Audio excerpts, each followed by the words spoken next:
number 1.5, 8th question, third subdivision. F of x equal to x minus 4, g of x equal to x square, h of x equal to 3x minus 5. போன ரெண்டு subdivision என்ன பார்த்தோம் அதே தான். LHS heading போட்டுறேன். இந்த bracket மட்டும் தனியாக எடுத்து கண்டுபிடிக்கிறோம். So f of g of x ன்றது x square f g f ன்றது x minus 4 g ன்றது x ஸ்கொயர். இப்போ ஃபர்ஸ்ட் ஃபங்க்ஷனில் இருக்கிற எக்ஸுக்கு பதிலாக செகண்ட் ஃபங்க்ஷனுக்கு முழுமையாக கொண்டு வந்து சப்ஸ்டிட் பண்ணுறோம். இப்போ ஒரு எக்ஸ் தான் இருக்குது, இந்த ஒரு எக்ஸு போல் எக்ஸ் ஸ்கொயர், இப்போ எக்ஸ் ஸ்கொயர் மைனஸ் 4, இது எஃப் காம்போசிட் ஜியோட ஆன்சர். இப்போ ஃபுல்லாக போட போகிறோம். நம்ம ஃபுல்லாக போனால் LHS equal to f composite g composite h, f composite g h of X. இப்போ பார்த்தீங்கன்னாக்கா h of x ன்றது என்ன? 3x minus 5. f composite g h. f composite ஓட ஆன்சர் வந்து என்னது? x square minus 4. h ஓட ஆன்சர் 3x minus 5. இப்போ இதில் இருக்கிற xக்கு பதிலாக இதை முழுமையாக கொண்டு வந்து சப்ஸ்டிட் பண்ணணும்.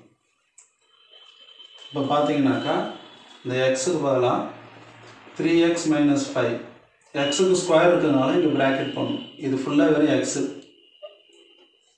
இப்போ இதுக்கு ஒரு ஸ்கொயரு பக்கத்துலேயே -4 இருக்குது. ஸோ இதுதான் LHSோட ஆன்சர். இதை எக்ஸ்பேண்ட் பண்ணி வர ஆன்சர் கூட -4 போட்டும் போடலாம். நான் அப்படியே வச்சு போடுறேன். RHS எப்படி போடலான்றது பார்க்கலாம்.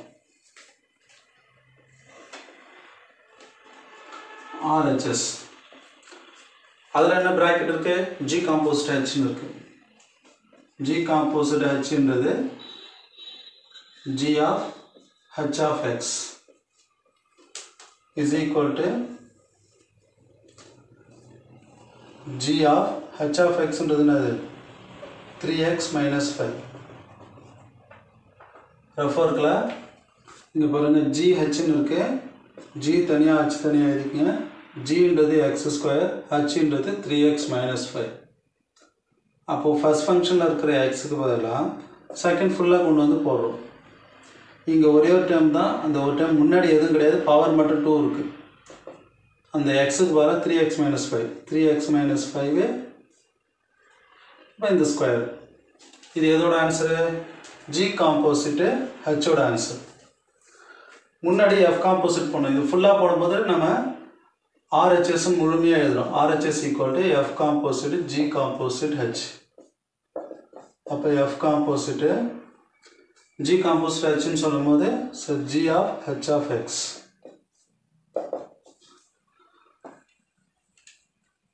இப்போ பார்த்தீங்கன்னா எஃப் தனியாக போட்டுங்க, ஜி காம்போசிட் ஹெச் தனியாக போட்டுங்க. எஃப்ன்றது எக்ஸ் மைனஸ் 4, எஃப்ன்றது எக்ஸ் மைனஸ் 4. G composite ஹெச்ன்றது நம்ம இப்போ கண்டுபிடிச்சிருக்கோம். G composite ஹெச்ன்றது 3x minus 5 ஹோல் ஸ்கொயர்.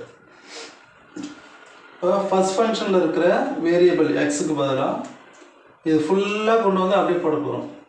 அப்போ இது முன்னாடி மல்டிப்ளிகேஷன் இதெல்லாம் பவர் எதுலாம் வெறுமனே என்ன இருக்குது? எக்ஸ் தான் இருக்குது, பக்கத்தில் ஒரு -4 இருக்குது. அப்போ இதுக்கு பதிலாக இந்த ஃபங்க்ஷன் ஃபுல்லாக எழுத போகிறோம். 3x minus 5 whole square. எக்ஸுக்கு பதிலாக இது ஃபுல்லாக வரும், பக்கத்துலேயே -4 இருக்குது. பார்த்துங்க, நமக்கு ஃபஸ்ட் ஆன்சர் மாதிரியே வந்துருச்சு. இது ஈக்குவேஷன் நம்பர் 2. ரெண்டும் ஈக்குவலாக இருக்குது. அப்போது LHS ஈக்குவல் டு RHS நம்ம சொல்லிடலாம். ஃப்ரம் 1 and 2 தமிழில் எழுதும்போது 1 மற்றும் 2 அப்படின்னு எழுதும். So LHS equal to RHS, that is F composite G composite H is equal to F composite G composite H என நிறுவப்பட்டது. இங்கிலீஷில் எழுதும்போது hence proved ன்னு எழுதலாம், இல்லை வெரிஃபைடுன்னு எழுதலாம். இதில் ஏதாவது டவுட் இருந்தால் கமெண்ட் செக்ஷனில் கேளுங்க. Thank you very much.